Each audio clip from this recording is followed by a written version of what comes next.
first big surprise is that Nancy Pelosi said her party got bupkis. It's totally unfair. It's going to be a circus. So let's join it. Joining us now is Congressman Adam Schiff from California, one of the 5 Democrats elected to serve on the Benghazi Select Committee. He's also a senior member of the House Intelligence Committee. Congressman Schiff, thank you so much for being here. You bet. So you've been vocal multiple times about your opposition to Democrats participating in this select committee, and now you are going to be on the committee. How do those two things coexist?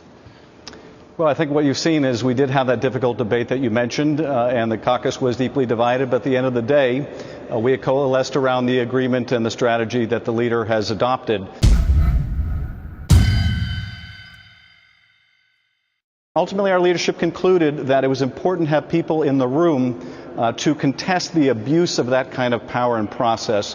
And I think that's a sensible decision. No matter how divided our caucus was initially, we have come together and we're going to deal with this professionally and responsibly and try to prevent this select committee from degenerating into simply one about talking points. Are you convinced that you will have the access to information and the tools that you need as minority members of that committee to contest what you are anticipating there? Are you going to have access to information about witnesses, information about what they're subpoenaing, information about what the committee itself is doing, enough to be able to play the role that you just described?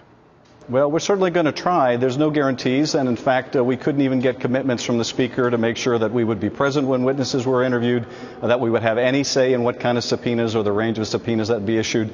But you can expect that if we are denied that kind of due process in this select committee, that we are going to be very vocal about it, and we're going to scream bloody murder about that, and we're going to let the American people know that this is a sham. And we're going to scream bloody murder, bloody murder, bloody murder, bloody murder, bloody murder, bloody murder, bloody murder, bloody murder, bloody murder, bloody murder, bloody murder. You bet.